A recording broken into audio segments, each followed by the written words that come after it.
అయ్యా మీరు ఓటుందయ్యా ఓటు వేస్తారా? మంచిది, ఓటు వేస్తా ఉంటారా? ఓకే, ఎవరికైనా ఓటు వేయడంలో ఇబ్బంది ఎవరో ప్రశ్నిస్తున్నారు. ఓటు వీళ్ళకైతే వేయిస్తే వదులుతాను, లేకపోతే ఇక్కడే ఉండదు అని ఎవరైనా చెప్పారా? ఏం భయం లేకుండా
ఈరోజు తాడిపత్రిలో జిల్లా కీలకమైన అధికారులతో joint collector, CEO ZP, municipal commissioner, స్థానిక ఆర్ఓ, డిఎస్పీతో Tadipatri assembly constituency election management and preparation ప్లాన్ని చాలా వివరంగా సమావేశం తీసుకున్నాము, రివ్యూ కూడా తీసుకోవడం జరిగింది.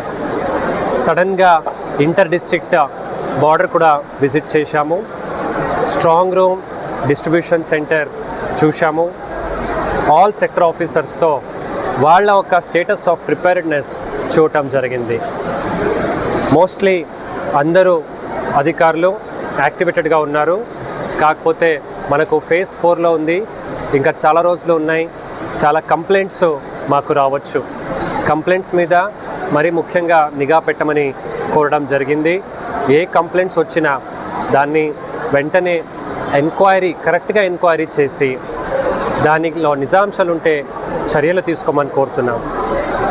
ఏమైనా మన స్థాయిలో తీసుకోవాలంటే వెంటనే పంపిస్తే మేము కూడా ఎస్పీ గారు, నేను యాక్షన్ తీసుకుంటాం. అలా అని చాలా క్లారిటీ లేక కంప్లైంట్స్ ఇస్తే కూడా యంత్రాంగానికి ఇబ్బందిగా ఉంటుంది. చాలా స్పెసిఫిక్గా కంప్లైంట్స్, ఫలానా వారు ఫలానా లొకేషన్లో ఫలానా జరుగుతూ ఉంది అంటే అది పరిష్కారం చేయడానికి మాకు ఈజీగా ఉంటుంది. అలాగే అది కంప్లైంట్ ఇచ్చిన వారికి కూడా ఒక సాటిస్ఫాక్షన్ ఉంటుంది. మన ఒక ప్రయత్నాలు కూడా మీరు కూడా అప్రిషియేట్ చేయగలుగుతారు. దీని మీద ముఖ్యంగా ఫోకస్ పెట్టడం జరిగింది. కేంద్ర పోలీస్ బృందంతో కవాతు కూడా చేశాము.